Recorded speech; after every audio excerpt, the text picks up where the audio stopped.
We speak of multipolarity as though it's something that will happen. You have to build multipolarity. And you build multipolarity by building national capacities. Terms are different. Times are different. A few months make a difference. A few weeks make a difference. A few tweets make a difference. In North America, it will not only be Silicon Valley, because we have a fantastic woman scientist leading our country. And be a woman and to be a scientist has made a big difference. In our business, we saw growth in the first 6 months by 15%. Okay. India and UAE, because of bilateral trade, we expect it to be $100 billion this year. So one way, I believe, to avoid all these surprises is the bilateral trade agreement. India provides a phenomenal example, a case that could be made to President Trump of why it would be very beneficial to the U.S. to lead the G20. Dr. Jaishankar, breaking with tradition. Maybe I can this time start with you. And, since last year, since one year ago when we met here, we have seen that the wars have continued unabated. We have seen climate shocks and natural disasters occur frequently. Great power rivalries with new dimensions exist. What have we learned in the last 1 year? What has India learned about both power and vulnerability? And how is it shaping Indian foreign policy today?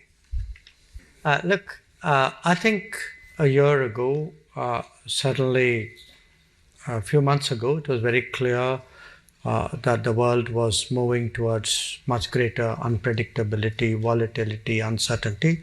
Use whichever word you prefer. And here's the problem. When you predict something like that, people say, okay, so you predict what that means. Now, by very definition of unpredictability, you don't know what you're heading towards. Mm-hmm. It's not an extrapolation of what has been there in the past.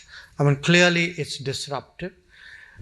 But again, the human mind, like, for example, people felt in unpredictability that it'll be a variant, for example, of somebody's second, first term would be different, first term, and then what happens. But what we are seeing is terms are different, times are different, a few months make a difference, a few weeks make a difference, a few tweets make a difference. So actually, it's really quite a, I would say, an experience for the world to go through this level of policy changes, of practical impact of that. And also the fact that so much of it is done so publicly, that it's played out in the full glare of the spotlight. So that's one part of it. The other part of it is, if you look, I'm talking the last 3-4 years, we began out by worrying about our supply chains and our sources of production, and said, okay, when we said, let's de-risk the world, let us hedge against uncertainty, that meant having more production centers, having more supply chains, more resilient, more redundant supply chains. But now we also have to protect ourselves against the uncertainty of market access. So, you worry about over-dependence on markets just as you worried on over-dependence on suppliers or over-dependence on connectivity. So you could say, in a sense, almost the entire economic chain has become far more riskier or far more difficult really to assume in many ways. So I would say today the central proposition probably in diplomacy, in international relations is how do you de-risk, how do you hedge, how do you become more resilient, how do you safeguard yourself against unforeseen contingencies, which again I emphasize by definition are unforeseen, and really sort of build policy and build in a sense plans around that, and that's a very big challenge for the entire world. No, and since, and I'm going to turn to the secretary from Mexico, but before, just as a lead-in question to the question to you, I saw on Twitter that you had met a group of Global South countries recently, yesterday, in fact, and today. And you've been discussing, of course, the imperatives and collaborative methods on the days ahead. We talk about the South-South agenda, India, Mexico, Brazil, and other large economies in the Global South. They talk about working together, partnering together, finding solutions together. Can you scale up to substitute for the missing north in many of these projects? I'm not sure, Samir, that I would accept that binary. By the way, among the people I met were all my European counterparts as well. So I think it's too simplistic to put North in a basket and South in a basket. Mm-hmm. And there are some countries which fit neither.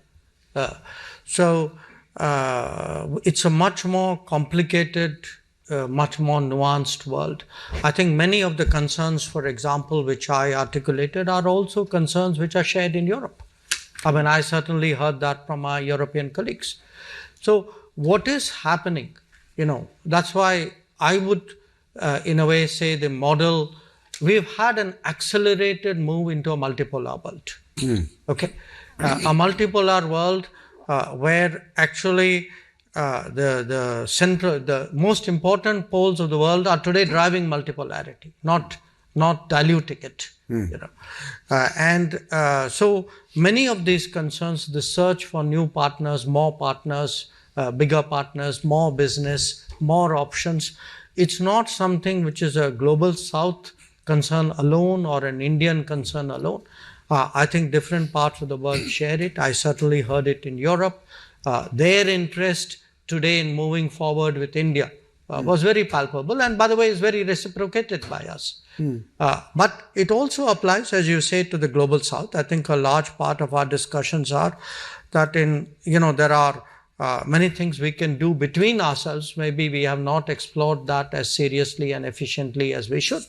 And we could be looking at it. In fact, this is exactly what the minister and I were discussing before this panel started, between India and Mexico. So I can imagine, look, globalization won't stop. Doing business with each other won't stop. It's just different lines of different intensity and different values will now get re-engineered because of these changes. And it's that re-engineering process that we are actually going to see over a period of time. Secretary, brings me very nicely to you. Mexico, in some sense, part of the Global South at one dimension, but also has a very privileged space with the North in terms of your trading relationships. How do you think that your unique position actually might really be part of the solution of what unfolds, and how can Mexico contribute to solving this puzzle? Well, yes. First of all, let me say that I fully agree with what Minister Jaishankar has just said. You cannot put the North in one basket and the South in the other. We've been in the middle since I can remember. So that actually has never really existed. And these days, I think it's even more clear because of what you were saying. No? And yes, Mexico is in a unique geopolitical situation because we are very much integrated to the North American market, which we believe, by the way, that the free trade between the three countries of North America has been a fantastic idea since it was first launched as the first free trade agreement almost 30 years now. And because it's proven that within the region, we are actually one of the most dynamic and powerful markets in the world. So it has had tremendous benefits for the three countries. So we're very much in favor of continuing that. But on the other hand, yes, we're also part of the Global South, and we've always been there, and we want to be much more active now, because what has changed really imposes the necessity to rethink many of the things we were doing in the past. They will not longer work as they were working. We've seen that now. Now, the challenge is, how can then we have the Global South, first of all, to become more interactive within our own dynamics, but at the same time become much more interactive with the North. And I think the game is going to go much more by regions than by countries. And I think this is a new dimension. And again, there we have the experience of the North American region. And finally, I would say that the other area where I think we need new creativity is on international development cooperation. And we have some examples that even though in low scale, have been very successful. Let me just very briefly mention two of them. One has been named Seeding Lives with Sembrando Vida, which is a program that was launched, not this government, but the previous government of Mexico. And the idea was boosting productivity and diversifying crops and strengthening economic independence and fostering community cohesion in poor communities. And we launched this program with, at the beginning with El Salvador and Honduras, and then we included Cuba and Belize in our region. And again, it has been already evaluated by some international independent agencies, and it's working. It's relatively simple. And the idea is to really give these communities an opportunity to work in a more cooperative way than they had been doing in the past. And the other program has been focused and dedicated to youth, and it's called Building Futures for the Youth, Jóvenes Construyendo el Futuro. And again, even though the scale is low, it's being within our neighborhood, in the southern neighborhood. It's a good example of South-to-South cooperation with a different perspective of having a regional approach, very much focused on specific goals, working with the same methodology, and trying to get some funding to make them advance. So I think basically what we need is really, and I was very interested, by the way, by listening to the Minister of Information Technology, because I think we're going to need artificial intelligence in this new creativity to help us sort out some of the questions we haven't been able to solve to this point. But there is going to be a huge new interaction between trade, aid, and new technologies. No question about it. It's very timely, this intervention as well. Let me turn to Mr. Sulayem. You heard a little bit about connectivity and the new routes and new pipelines being engineered both in the soft sense and the hard sense. There is a assumption that because trade is more politicized today, the world is more polarized today, there is less trade today. Numbers actually demonstrate that that's not necessarily true. So how do you, at the helm of one of the largest connectivity companies in the world, see this moment unfold? And how are you assessing the future? The trade is very resilient. The only problem we have is with the supply chain, which is always affected, like what happened in the Red Sea and other areas. So definitely new routes are very important. So for example, the IMEC is very important concept of India, Middle East, and Europe. Today, we take cargo, for example, from India to Warsaw within 10 days through Iran by road. So it is sea, and then the port, and then the rail, all the way to there. So the south-south and the north-south is very effective. To take something to the Black Sea, for example, it will take a long time through the Red Sea. So these corridors are very important for us. And this is the advantage we see where we can manage. We never thought that we can take by road, but today we can go even from Afghanistan, China, Afghanistan, all the way to Europe, because China doesn't want to go through a sanctioned country. So they go through that route.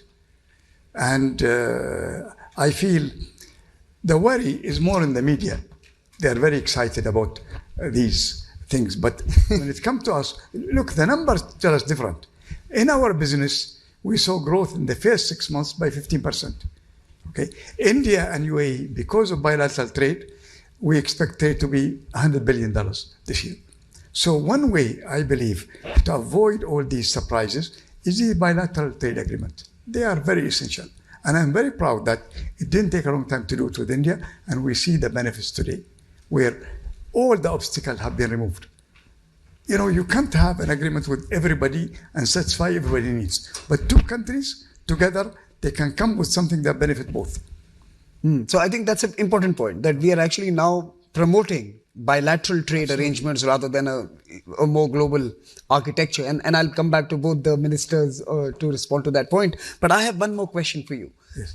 You mentioned South-South. Yes. South-South is underserved. If South-South is going to account for 60% of the growth today and maybe 80% in the coming decade of all growth, global growth, how are investments going to flow to these regions, which are the dynamos of economic activity now? And who is going to fund it and finance it? Listen, the roots are existing. Iran invested the last 30 years in rails. Today, CIS countries, they are $1.5 trillion of trade.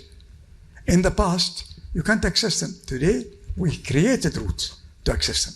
So that's very important. Digitalization is very important also, where we all have to speak the same language. That's very important. Okay. Another thing which is interesting is we noticed that all the air cargo that goes to Africa from the Far East goes all the way to Europe. And from Europe it goes. This, I'm talking about not the commercial cargo, it is the charter cargo. And that is like going in a triangle. So we are promoting South-South, meaning Far East, Dubai, Addis Ababa, Ghana, and Latin America. It is faster. We did a consignment from India. It saved 14 days, garment to Brazil, by using this route when we introduced it. Okay, and I don't know, like $14,000 of saving. So we have to come up with the new ways. We cannot just rely on the old ways. This is what everybody is doing. And with AI today, you can predict faster, you can add value, and you can save, both in cost and in time. And today, I tell you, for many of the exporters, it's not a matter of how much it costs. It's a matter of whether it arrives or not. I mean, we are faced today in a situation when you go to buy a car, we used to go and buy a car and drive it out. Today, you have to order a car. Even from China, it takes 6 months to order. So people are more worried about how fast you can deliver. And that's why we established many logistic parks around the world. In CIS country, in Uzbekistan, we're building a big one. In Kazakhstan, we have one. We have a big logistic park in Hong Kong. We have in China. We have in Japan. These are that allow us to really overcome these surprises. Because today, even the Far East, very something interesting is that, look at Singapore, I mean Indonesia and all these countries. They cannot produce enough for their own consumption. The market is big. Indonesia is like 300 million.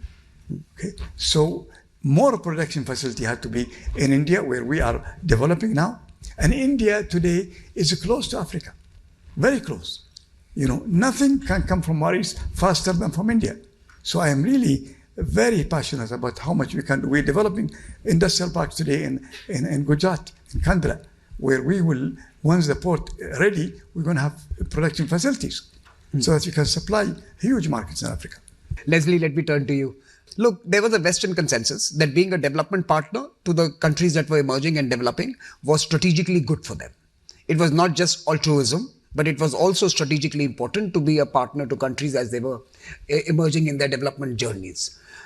Do you believe that the developed world has now changed its mind, and it no longer needs to be or wants to be a partner to many of the countries that are seeking and aspiring for better lives? And are they really of the view that this now can be delegated to other countries, for example, Beijing, to do?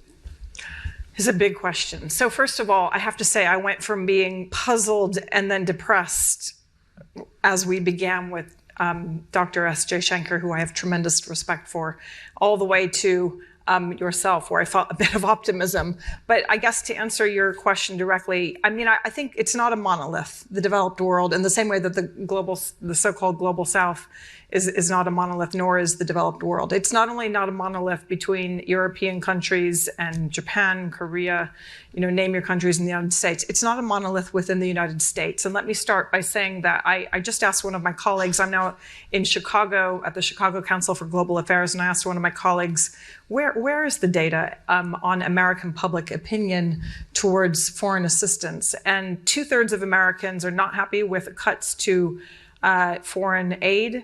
And that includes around half of Republicans, which is higher than you would imagine if you were listening to the media or some of the headlines.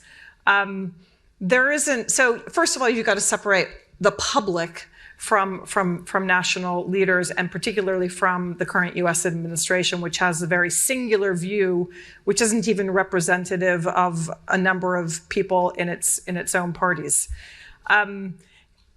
Secondly, I would say some of the reasons that are, driving the cuts that we've seen are a legitimate reaction. I don't think the cuts are the right way to go, but it's a reaction to a legitimate set of grievances that we know exist because there are profound distributional problems within the developed countries, and most especially the United States, that are nothing to do with the global South, primarily the fault of policies that were taken by those countries' own leaders, certainly in the aftermath of the 2008 financial crisis. And we all in this room know the story, how that has unfolded.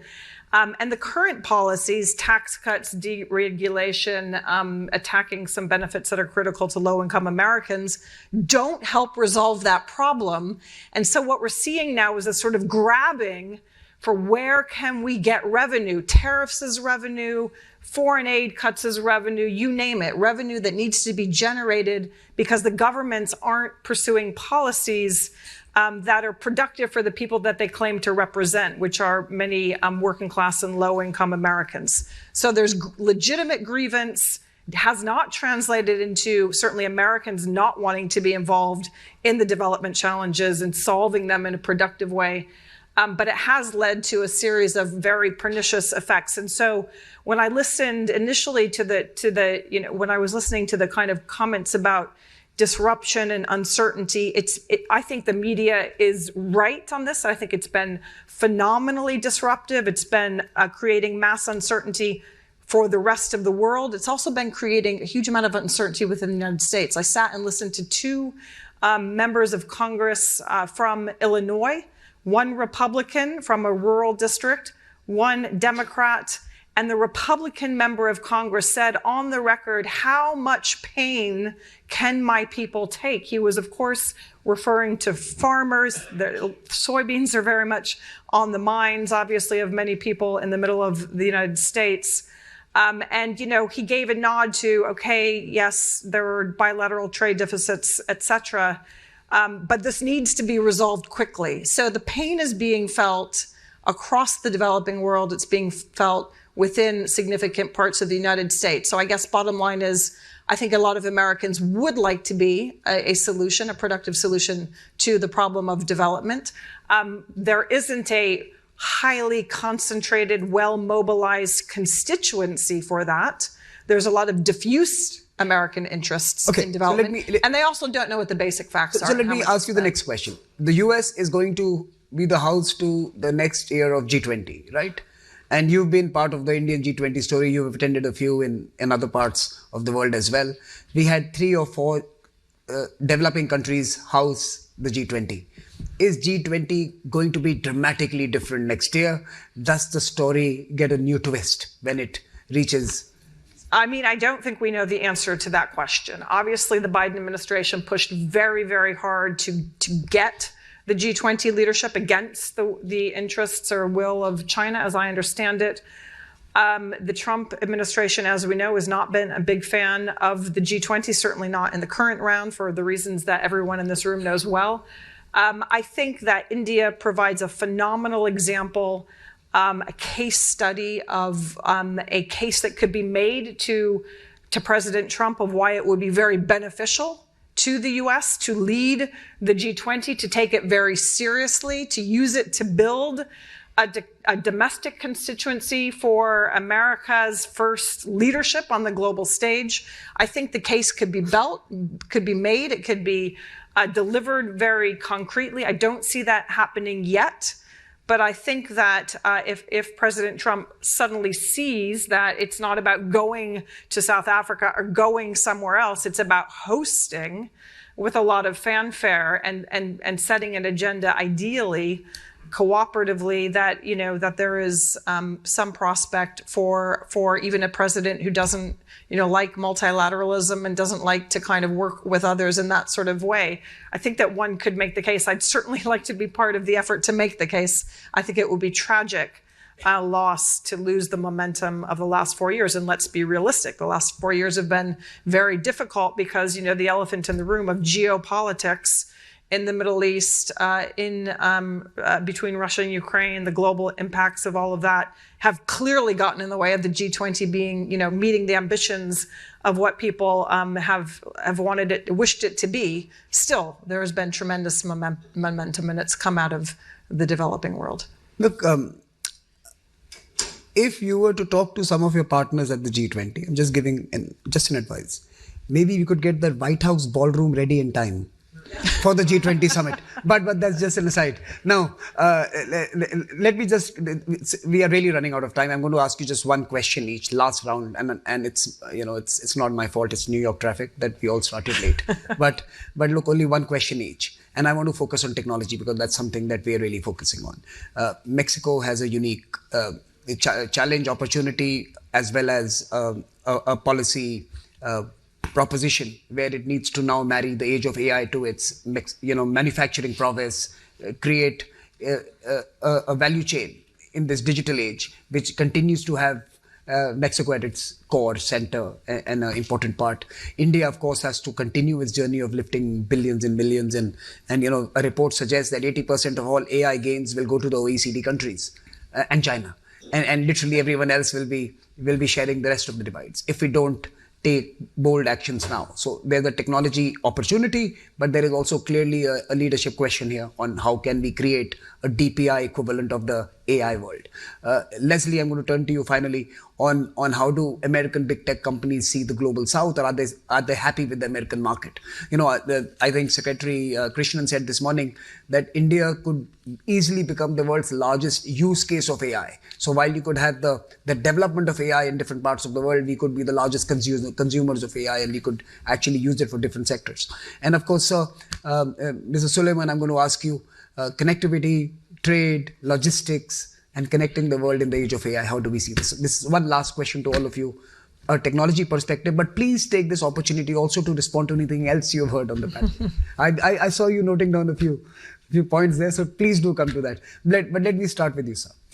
Well, first of all, let me tell you that I think Mexico is a very lucky country these days, because, but I want to tell you why. Because we have a fantastic woman scientist leading our country. And to be a woman and to be a scientist is made a big difference. So I want to share a little bit of, because it leads me to technology. Of course, immediately some of the priorities were very much technologically oriented by a scientist leading the country.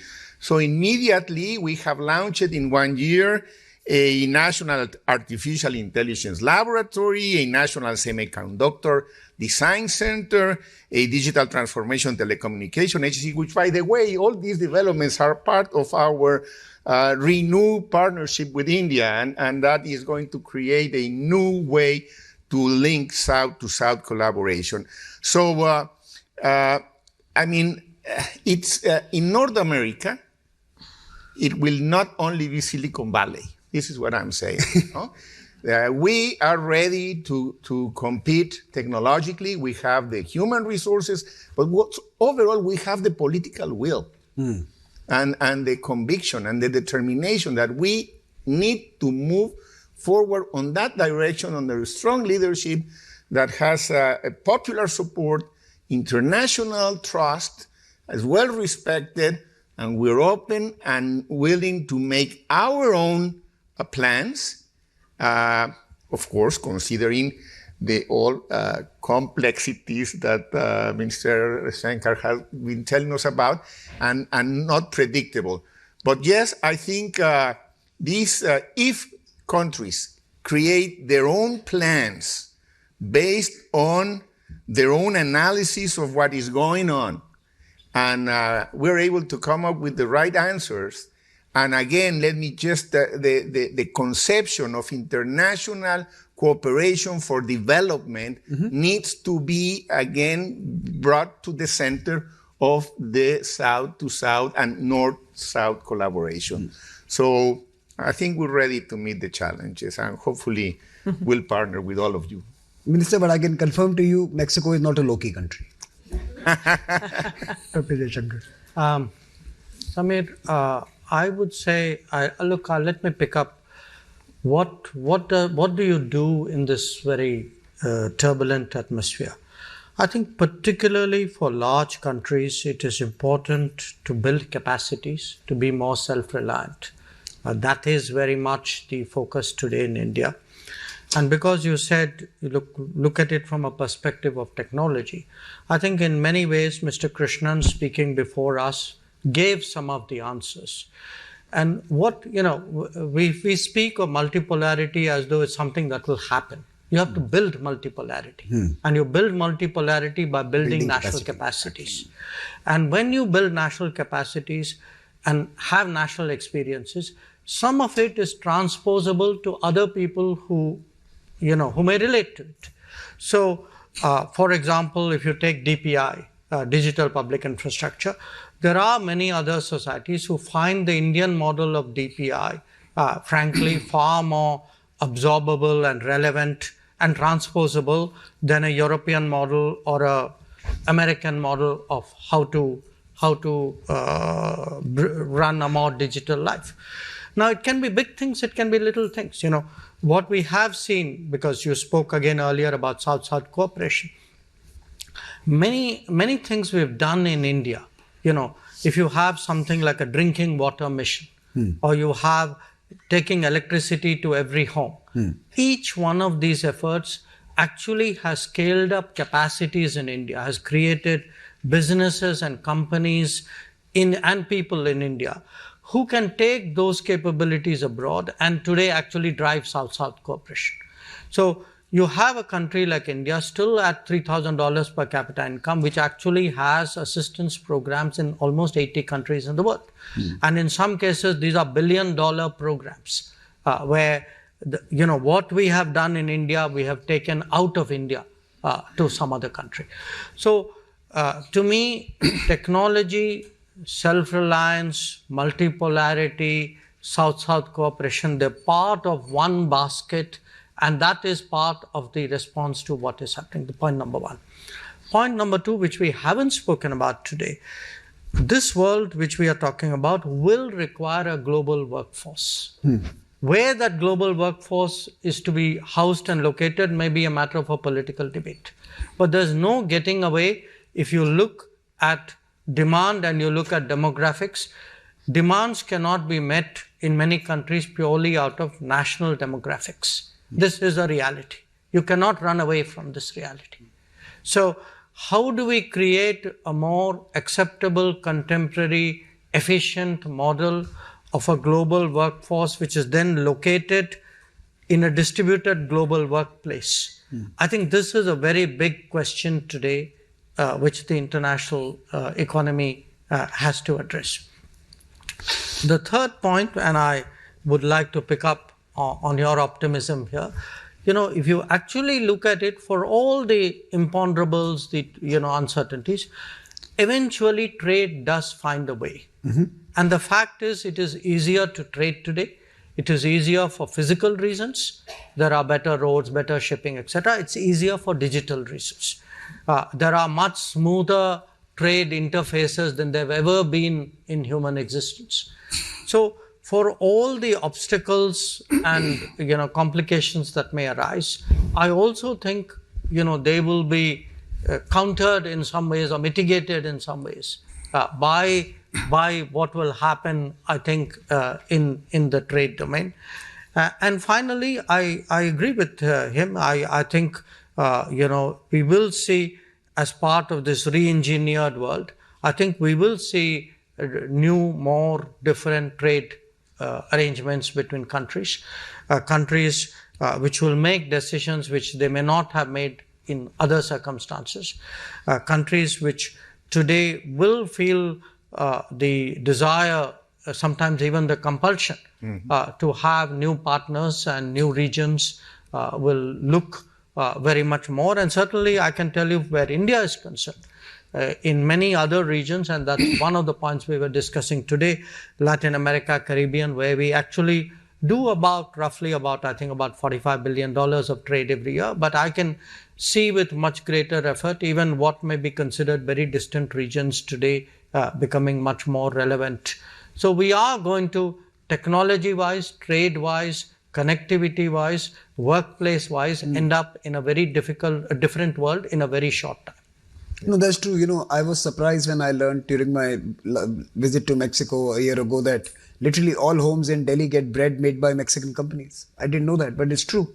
A group in Mexico literally owns that, and every third Indian kitchen has Argentinian cooking oil. So very interesting that is Latin America that feeds us and of course also moves us. But Leslie, I guess I would just pick up on two things. One is on this idea of I guess there's a techno optimism perhaps on the panel, and I think I agree with the general premise and the call or the need for a global workforce. My caveat would be that I believe that the politics in more countries than not are working against what we need. Populism, nationalism, illiberal claims that are empirically wrong about immigration, about migrants, in too many countries are pushing in the wrong direction for those own people in those own countries and those own leaders. And that's not only at the low end, that's at the high end. Look at what's happening with the politics of H-1B visas in this country. It's absurd.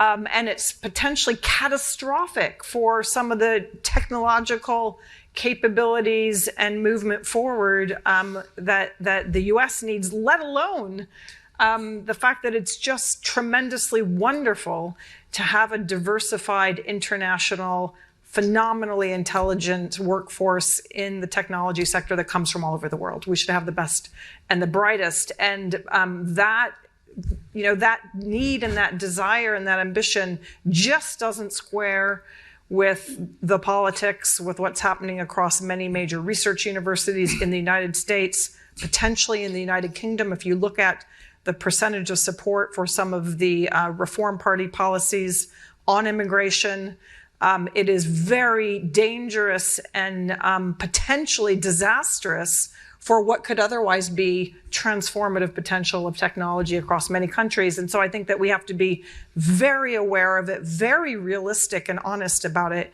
and work to change the narrative, to change the storyline, but also to produce policies that take the distributional consequences, which are very uneven, and address them and make sure that the benefits are delivered more equally. If we don't learn that lesson, we're not going to make the kind of progress that we absolutely need to make in the next few decades. Look, I am going to end this panel on an optimistic note. I'm going to turn to Mr. Soleiman. Mr. Soleiman, please. Technology is really the backbone of our business today. And there are many platforms, some we did and some existing.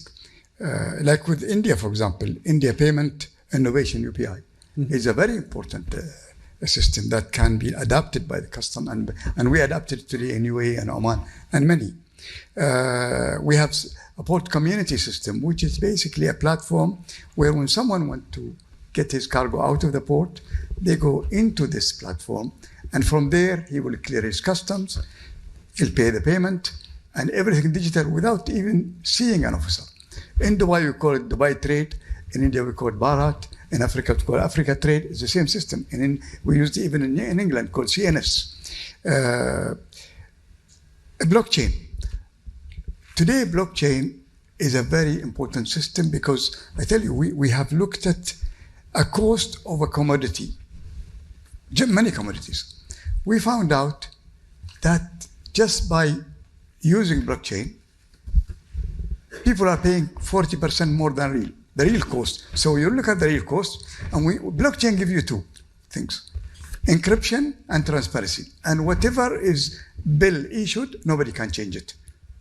The supply chain is inefficient, and nobody wants to disrupt it, and we are trying to disrupt it now. And when we go to the trader and show them, they can't believe it. Another one is Trace and Track platform. We have our own, where it gives us an opportunity to actually get the customer ready to deal with it. Another one is called, is from the World Customs Organization. It's called Authorized Economic Operator. And this is very interesting, where basically even if a country doesn't have a bilateral trade, it is an agreement between two customs authorities. We did one with Korea. We're doing one with India now. So with Korea, for example, we suggest the top companies who are well respected, never evading customs, and have good financial backing. And the Korean will give the same. And we will nominate them, and they will get a fast track deal instead of everybody else. And that's already existing. This is existing between America and Canada, and we're doing it now. We're going to do it with India, we're doing it with Korea. So these platforms will help to avoid surprises and delays. No, I think I think that's a wonderful note to close this conversation, that technology is a opportunity, can also be a savior, and can certainly help all of us in building a new framework for the future, which is centered around humans. Like I said, it's a people-first world eventually, because politics also is on the streets today, and people of the streets want answers and responses to their requirements. Certainly, I think there is enough to take back, that there is lots of conversations happening besides what you read in newspapers. So my takeaway is that while all of us are focused on the headlines, there are real conversations happening amongst 193 other countries to build something that is going to respond to the unpredictability that we all live in. So please join me in applauding this wonderful panel for their intervention.